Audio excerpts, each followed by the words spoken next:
right? Every behavior is the result of an emotion, something she's feeling or experiencing. And you're well aware that we're aiming to regulate her nervous system overall in order to help her do a better job managing her behaviors. Because it's impossible for dogs or humans to manage behaviors if we can't manage our emotions, right? The behaviors are just the result of the emotions. So if we can't regulate our nervous system and thereby our emotional response, then we can't access the skills that we need in the moment. And that's because of the surge of adrenaline, cortisol, and other hormones in our system when we are dysregulated, right? Whether it's anxiety or fear or overstimulation for both her and you, dogs and humans. When our system is flooded with those chemicals, we are not able to access our coping skills and to make really good decisions because our brain kind of goes offline. Not kind of, it does. It goes offline. We go into survival mode. And so we're just trying to get through and manage the moment. I say all that to say that at this stage, it would be really, really helpful to be paying attention to what you can do proactively to avoid dysregulation. Good, leave it. There was a bone there. To avoid dysregulation in the first place. Now, are we going to be perfect at this? Of course not. Neither will she. That's okay. But to the very best of our ability, we're going to aim to see the signs of her struggling before it becomes outward behaviors and reactions. And the reason for that is it's very important to remember that compliance is not comfort and confidence. Just because she or any dog is being compliant, or a human, this goes both ways in these species, in this scenario. Just because someone is being compliant and they're doing what you're asking them to do, they're modeling the behavior you're asking for, that does not mean that they are comfortable or confident in that moment. And so that's what we're really tuning into now. We want to notice those first signs of when she begins to struggle.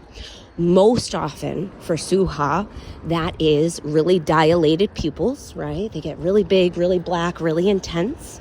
Her body gets rigid, ears come forward, tail is usually pretty high and not moving, or if it is moving, it's that high, tight tail wag, which says, I'm assessing, I'm a little agitated, I'm on edge. That's what that's communicating.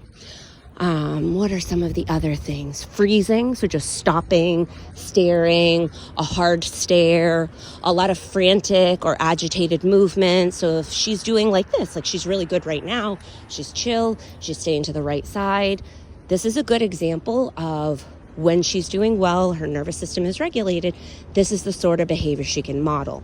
And so a good indicator of when she's becoming dysregulated is she starts to wander, she starts to switch sides frantically, she starts to do a lot of side eye, maybe shows some of that body language I mentioned.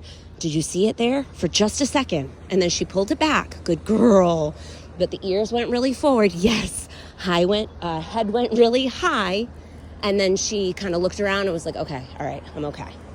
Another good example is if she's doing a really good job not pulling, and then all of a sudden she starts to pull or she's way in front of you, she's rushing, that's also a pretty good indicator that she's becoming dysregulated, and we're better off intervening sooner than later.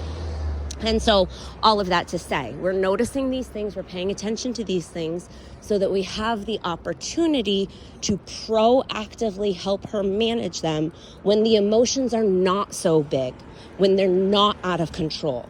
We're trying to get ahead of that at this stage. And that's not easy. I'm not going to lie to you. It requires us to pay attention and to be really present. And that's hard for dogs and humans alike, period. It is just hard. We live in a world that has made it exceptionally exceptionally challenging to be present.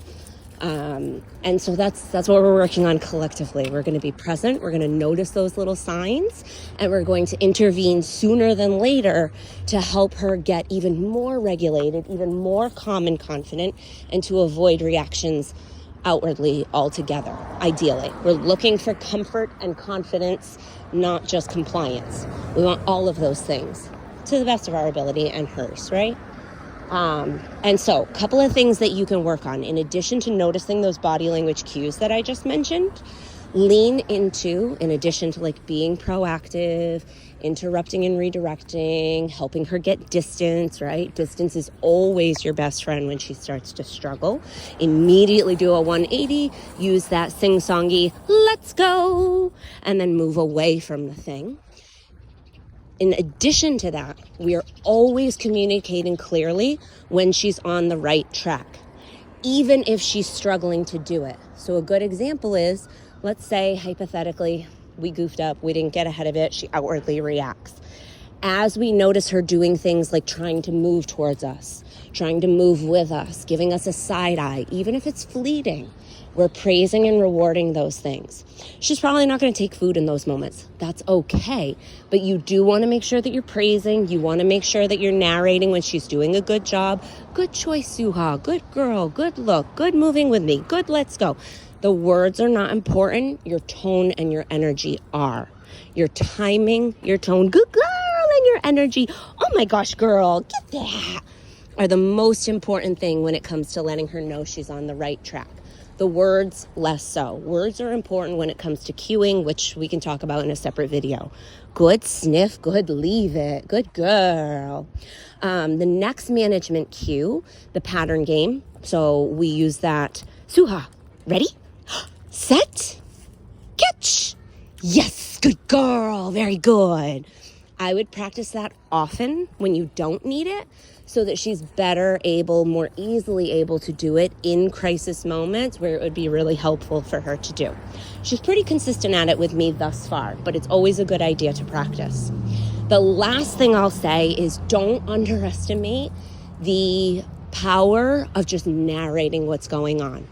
Being mindful and intentional about your tone and your energy, again, but words, not so important. So for example, let's say that I saw a scooter approaching in the bike lane, which is really close to her. I know that that's a challenge for her. Rather than wait for them to get super close, as they start to approach, maybe they're like 20, 30 feet away, I'm going to say, wow, you are being so good.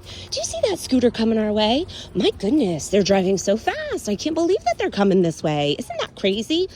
Again, words are not important. The tone, the energy, the taking the time to talk her through it and help her realize that it's all no big deal. That's what we're looking for. So, practicing the pattern game, practicing getting really good awareness of that body language so you can get ahead when you can, and practicing the emergency management stuff. So maybe using like a lure, putting food in front of her face and saying, Suha, let's go, good girl. Maybe considering starting to transition to a flat, plain collar so that we're not incorporating the pinching and pulling. We all want to take this just a step further because you guys, good girl, you guys have progressed so far already. Yeah, and you can handle it, girl. We're staying close because I don't know if you saw those pumpkins, but we need photos with those pumpkins.